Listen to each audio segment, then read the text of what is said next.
एक समय की बात है। एक राज्य में एक प्रतापी राजा राज्य करता था। एक दिन उसके दरबार में एक विदेशी व्यक्ति आया और उसने राजा को एक सुंदर पत्थर उपहार में दिया। राजा वह पत्थर देखकर बहुत खुश हुआ।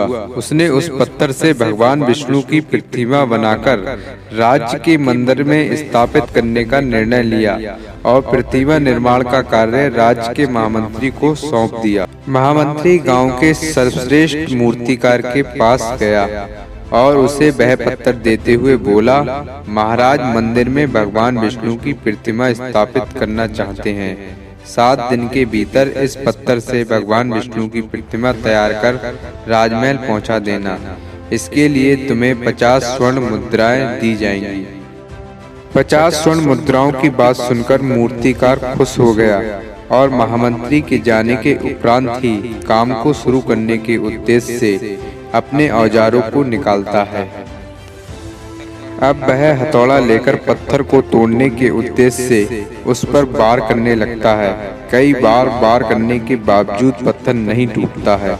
50 बार प्रयास करने के उपरांत मूर्तिकार ने अंतिम बार प्रयास करने के उद्देश्य से हथौड़ा उठाया, लेकिन यह सोचकर उसने हाथ खींच लिया कि जब 50 बार प्रयास करने के बावजूद भी पत्थर नहीं टूटा तो अब कैसे टूट जाएगा। वह पत्थर को लेकर वापस महामंत्री के पास गया और उसे यह कहकर वापस कर आया कि इस पत्थर को तोड़ना नामुमकिन है, इसलिए इसकी प्रतिमा नहीं बनाई जा सकती।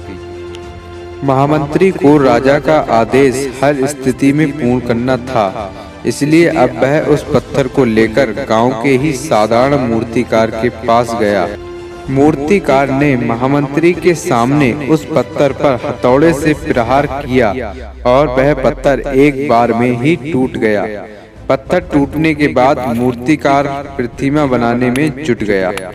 इधर महामंत्री सोचने लगा कि खास पहले मूर्तिकार ने एक अंतिम प्रयास और किया होता तो सफल हो गया होता और 50 स्वर्ण मुद्राओं का हकदार बनता। दोस्तों, इस कहानी को सुनाने का मतलब सिर्फ इतना है, कई बार हम किसी काम को करने का निर्णय लेते हैं और उस काम को करने में कई बार असफलता मिलने पर हम प्रयास करना छोड़ देते हैं और अंत में हार मान लेते हैं, जबकि हो सकता है कि अंतिम प्रयास करने से ही सफलता मिल जाती। इसलिए यदि जीवन में सफलता प्राप्त करनी हो तो बार बार असफल होने पर भी हमें प्रयास करना नहीं छोड़ना चाहिए जब तक कि सफलता हासिल नहीं हो जाती। क्या पता जिस प्रयास को करने के पूर्व हम हाथ खींच लें वही हमारा अंतिम प्रयास हो और उसमें हमें कामयाबी प्राप्त हो जाए। इसलिए जब तक सफलता प्राप्त नहीं हो जाती हमें प्रयास करते रहना चाहिए।